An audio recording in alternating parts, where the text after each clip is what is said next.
Hello people, Shalom, Sat Sri Akal, Salut a tots. I hope everybody's well.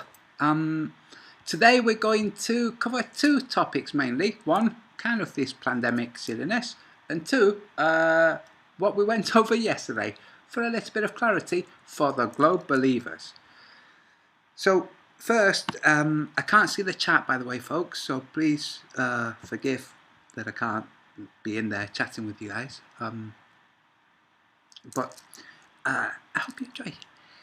First, let's go here, and I'm doing this display so I can use my cursor.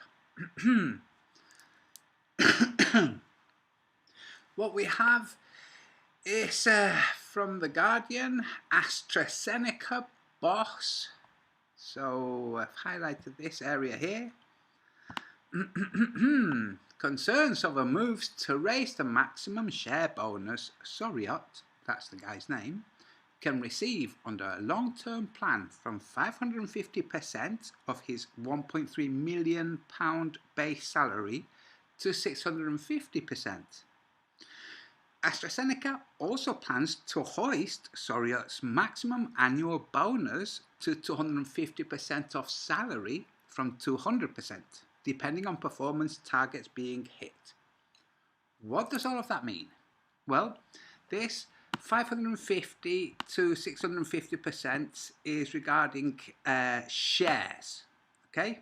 share bonus. And this part here is regarding his actual salary, money, ka-ching in the bank. Obviously, you also get ka-ching in the bank from the share bonus. So, lots and lots of millions of pounds for this man. So, who could be pushing for this vaccine to be accepted and administered to as many people as possible in Britain? Who could be behind this drive? Could it be the guy that's going to get a lot of ka-ching? Looks like it, because that was the same guy that was running AstraZeneca just before the shutdown. See, 27th of March 2019. Worrying jobs news for Macclesfield, which is where AstraZeneca is based, only about 10 miles away from where I live, set to shed nearly 100 roles. 100 roles, 100 jobs. So, they were going into redundancy. They were placing people in redundancy just before, fortunately, this virus came along and rescued them all. That's right. You can read the article if you want. Just, well, look at the headline and, type it out. Read the article. It tells you, oh yeah, they're going to get rid of jobs. But some of them are just part-time jobs and other ones are like other things. And yeah, no, the boss isn't getting fired. Don't be silly. He got a big bonus. And then this year got an extra big bonus. Another one, another big bonus. So who could be behind the drive to have more people trapped? Is it the government, or the government just the middlemen? That's why I called this separation from church and state, or separation of church and state. In the US, you have this very wise system where you have the state separate from the church. That way you can have as many different denominations of religions without really interfering with the running of the government, supposedly. In Britain, we obviously do not have a separation of pharmaceuticals and state, or medical industry and state. Why do I say that? Because the NHS, the National Health Service, is run by the government, acting as middleman for the pharmaceutical and the medical industries. Isn't that fun? Yes. Okay, now, that's that done. Let's go over here. This is for the globelings, the globe believers who don't really understand some very simple things that you'd think they would understand. Here, just to remind people, we're talking about this from this video, from Blueprint. Flat Earther learns a lesson about refraction. Black Swan debunk. Now this was some time ago. I was busy dying of cancer at the time, but anyway, I didn't die of cancer, so now I'm going to cover it. Because I did actually see that the Flat Earthers out there, apart from one, they all made a very poor job of it. But the majority of Flat Earthers out there, especially the ones in Britain, the majority of them are tarded. They are the tarded people. So, this is to try and reach as many globe believers out there as possible, as might watch this, and also to entertain the Flat Earthers who are watching anyway. So, general principles of reality. In reality, these arrows are indicating direction. So, you have number 1, 2, 3, and 4. Now, the first arrow, for those of you who believe in a globe, we Flat Earthers refer to that as up. And we Pondlings refer to this as down. Okay? So look, can you see how the up one has a pointy bit at the upper part of the line? That's a way of indicating up. That's one way you can remember it, okay? And the other one has it, well, at the down part of the line, and that's to point down. So the one on the, well, I won't confuse you yet, but this one I'm circling is up, and this one is down. For a practical example, you might want to stand up or stand on your feet erect and then look at your feet, and when you're doing that and your feet are on the ground, then your feet are down from your head and your head is up from your feet. Or you might choose to look up to the ceiling, and that would be up, and relative to the ceiling you would be down. Okay, I hope you understand that. There's up, the way clouds are in the sky, up, okay, and down is the way rain falls, down. Okay, now let's go over 2. Same thing with the arrow. This is pointing over that way, and we use the term right. Okay, that's an arrow pointing right. The other one is an arrow pointing the other way, which is left. Now it starts getting a little bit trickier. Okay, number 3. These 2 arrows, which are still pointing right and left, are also pointing slightly up. You see, it says slightly up. So can you see they're pointing slightly up? Okay, and these are pointing slightly down. Okay? Okay, so a couple of exercises for you. Please join in. Okay, light bending slightly up would be 3. This is 3, see? That would be like bending slightly up. It says, see example 1. We'll see that in a minute. And then light bending slightly down. Oh, it says down, down. Would be, will fall like down. Okay, see example 2. So let's look at the examples. Oh, there's the examples. Example 1. Bending slightly up. Can you see? And then bending slightly down. Do you see? So look, see how this is going away from the line, from the blue line, like it's going more up, see? That's why it's slightly up. More up, more up. That's slightly up, okay? And these are going slightly down. Okay, now, which way is the light in the picture below bending? Which way is the light in the picture below bending? See this red line? It's bending. Which way is it bending? Dun, dun, dun, dun. That's right. It's bending slightly up. Well done, Globe Believer. But which way is the green line bending? See, I've added a green line. And it's also bending, similar to the red one, but a little bit differently, but still up. That's right. It's also bending slightly up, just a little less than the red line. Well done. Now, what about the blue line? I've added another line, see? Oh, it's there. You see the blue line? Which way is the blue line bending? I'll let you look at it a little longer.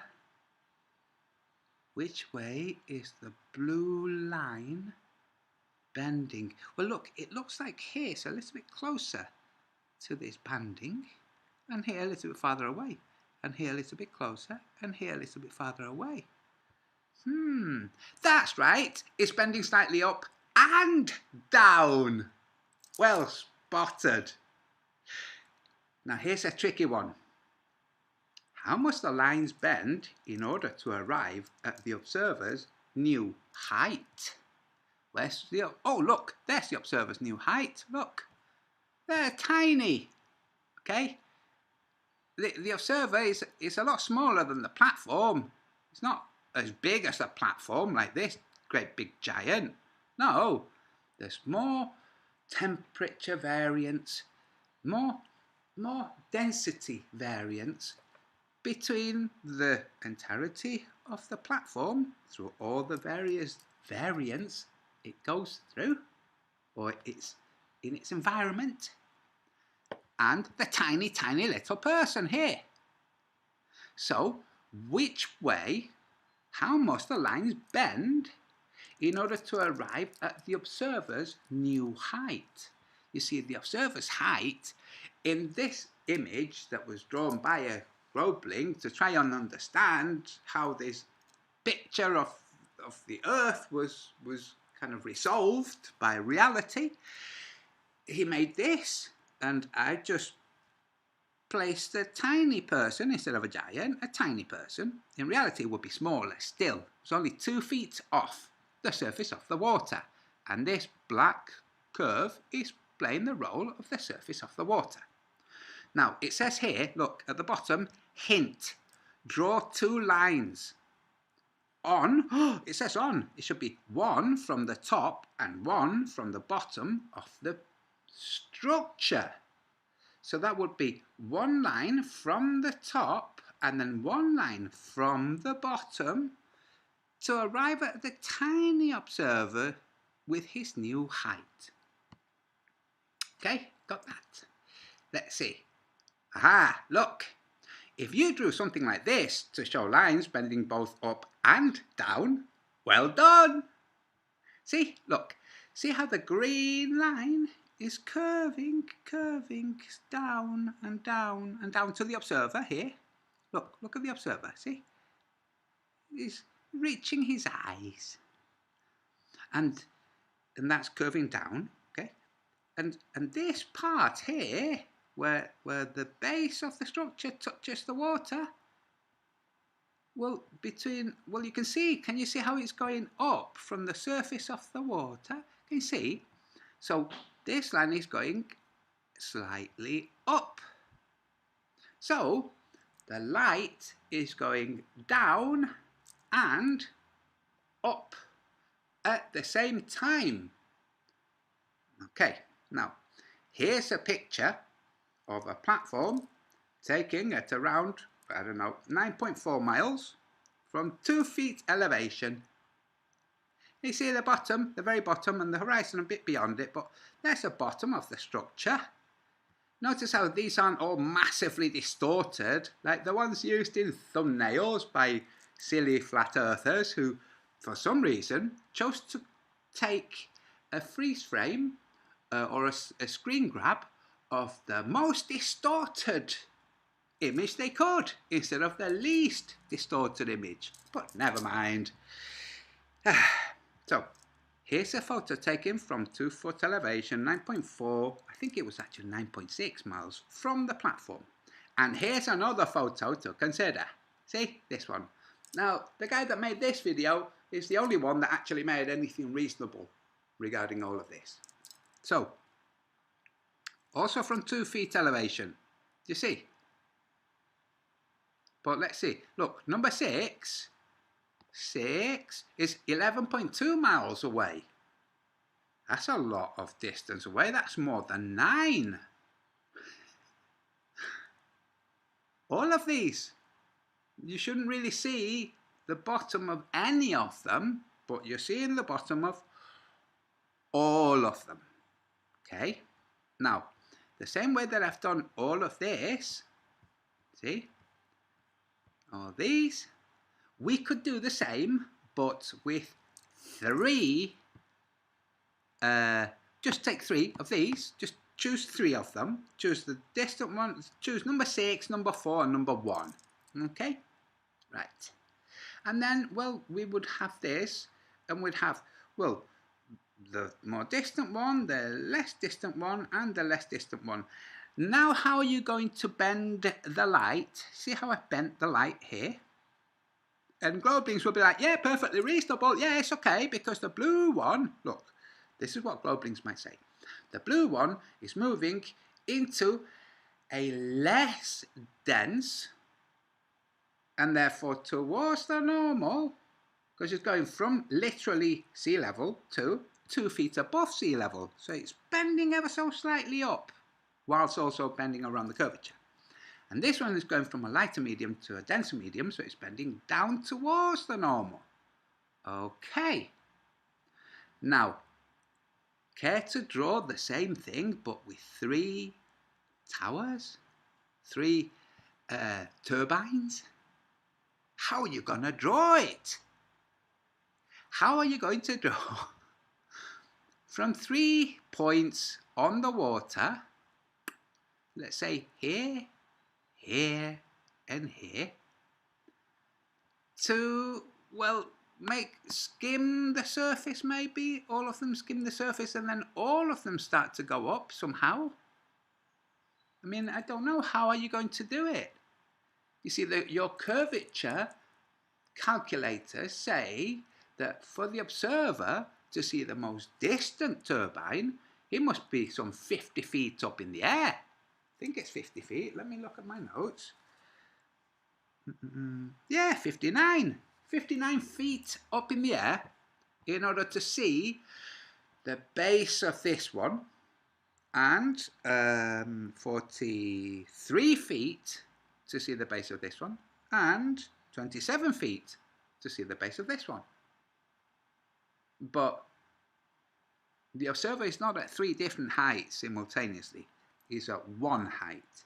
It appears like these are all also at just 1 height, like on a flat surface. It looks like the observer with the camera, Dr. John D, is a singular POV. It's a point of view, one indexical point of view, and the shot is taking an image of a subject, which is the entirety of the light, which is coming along one plane. This plane, like the Earth is flat. Do you see? So, just give me a second. Here's the original. Here is this. Go and view it. It's only had a few views. And I'm going to play this video. It's only short. And here we have a very long-winded and unfortunately narrated or read by a known quisling in the flat Earth. But never mind. This video, okay, by Dr. John D. Unfortunately, it's so long-winded that Globelings don't have the patience or the fortitude to make their way through the entirety of the video. That's like somebody going to the dentist and asking the dentist to take his time. It's kind of unrealistic. Globelings aren't going to go and say, can you please just prolong it? So when they see a video like this, well, to them it's prolonging the pain. Now, having said that, we'll go to this one, which is nice and short. We'll play it. I will take the sound off because there's some music to it that I don't want to get a copyright strike for. And we'll watch it, okay? Okay. Now, we see this is rather a lot higher than this one here, okay? But let's carry on watching. We'll see. And after this, I'm going to quit. This is a good little video. There's the platform in the distance.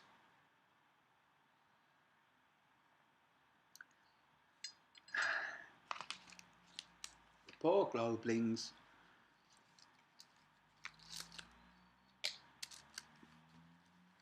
And you know, some time ago I thought, instead of condescending to them, just try and reach them more directly. And then I thought, no, actually you can't. You can't reach the Globelings more directly. You know, if you do it with good humour, you can mock them as long as you do it with good humour. I'm doing it with good humour. There's no point in not having good humour if you're going to mock people, especially. So, you know, but try and make things clear and simple. because unfortunately that's how they've been taught, with very simplistic diagrams. Like, here's a great big giant, he's as tall as the platform, unlike anything in the real world. Now here's the platform, and here's density gradients, and here the guy is, well, as I said, as tall as the platform.